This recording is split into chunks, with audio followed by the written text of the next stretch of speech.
practice. So it's a little bit of the rule changes.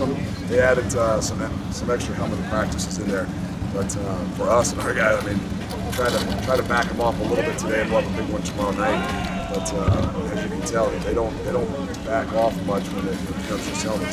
Tell the guys up front that that's just a helmet practice. It doesn't quite look like that, but that's what we love about it. That's why I kind of cut it a little bit short when they maybe do a little bit more 2-minute. But those guys, they go so darn hard that I looked at them and I said, I want to be off by about 11 o'clock. Felt like we got our mix and got what we needed to get done. We'll go tomorrow night and it'll be obviously a really, really good kind of up-tempo, full-padded practice. We got to talk to your quarterbacks today. I know it's early, but just your thoughts on that. We got to talk to all of them? 2 of them. That's the main guy. So that's not the quarterbacks. There's actually a few other ones. Evan and Ben. Yeah, how is that competition between those 2 guys? It's really good. And I've said it all along, but how those guys handle the competition will be a big, big factor within our locker room, because there's so many other, competitions out there that don't get, kind of the scrutiny that the quarterback does. That's kind of a little bit the idea behind the iron sharpens iron. That those 2 guys in particular have got to make each other better. It's amazing how you can go back and forth. Like one day you'll out here the offensive win, next day the defensive offense. Those guys are just competitors. Sometimes you don't notice it because it's not live, but Evan does some things a little bit different that maybe some people aren't seeing. And then he goes and throws some really good balls. I think at the end of practice yesterday that really just kind of made you kind of step back and say, well, he's come a long way. This is going to be interesting. I know you're not in a hurry to tell us who you think's going to win. What do you tell those guys? Do you give them a sense of where they're at in the pecking order after practice? Or no, I really, Coach Gino kind of deals with those guys. I mean, they'll meet as a group, and then they'll meet a little bit more individually and stuff like that. I think those guys all understand where they are, but there's nothing that's going to be separate. We're going to wait until we get some good scrimmages.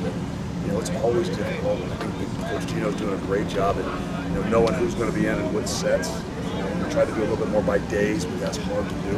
But in sets, so they can focus a little bit more on the guys' strengths. And that doesn't mean running the football; it just means the things that they're more comfortable doing, even in a passing game.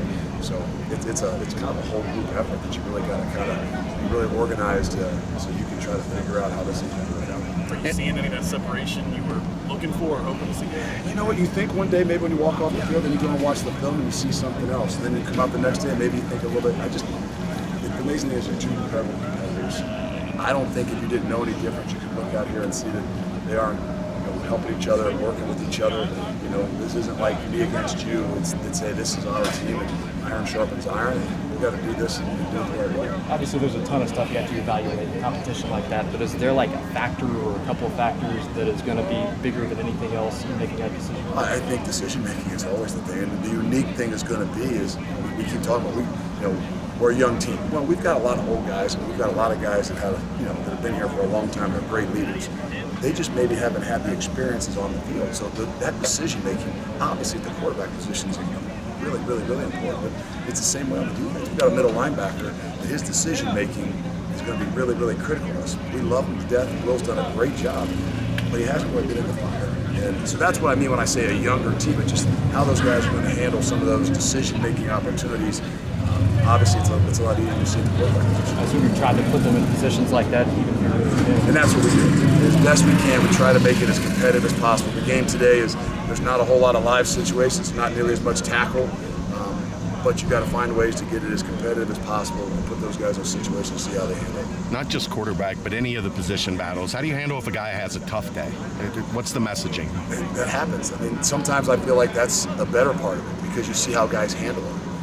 As you went into last year, the one thing you knew is whatever happened, you knew you had those guys that were going to be able to handle things on the field.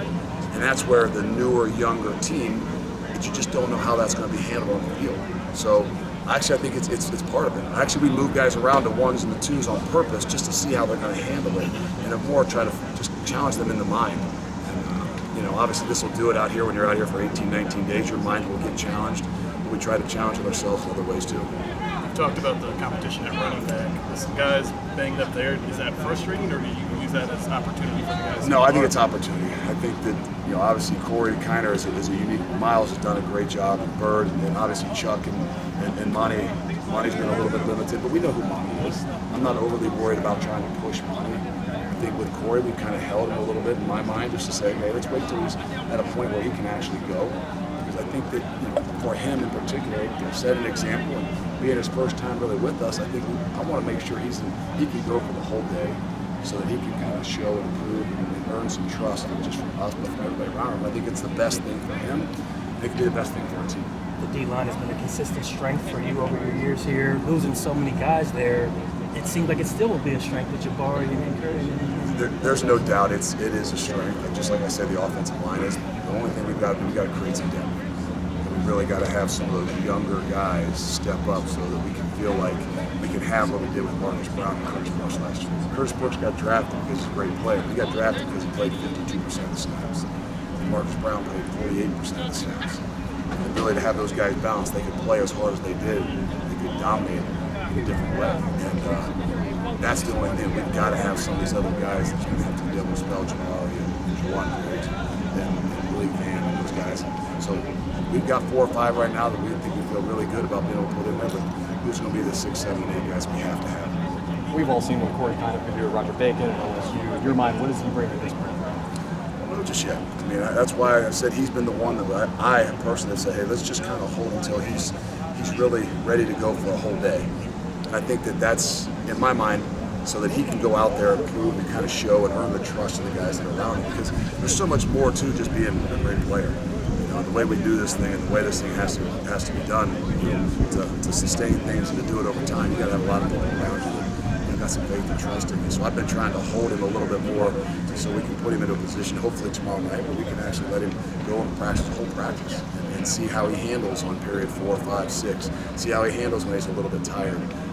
That's the things that, in that position in particular, we got to find out. One more for Coach. Ben said he might take the Clippers to Evan one night in the dorms. Thoughts? Well, we tried to limit some of those things that used to go on with, you know, giving guys good haircuts.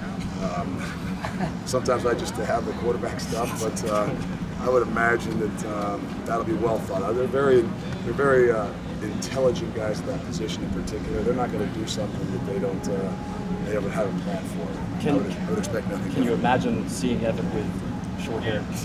It wouldn't bother me, but I'm not sure that would go real well at home. I'm not sure. I'm gonna make sure he's got a signed note before anything else happens. All right. Thanks.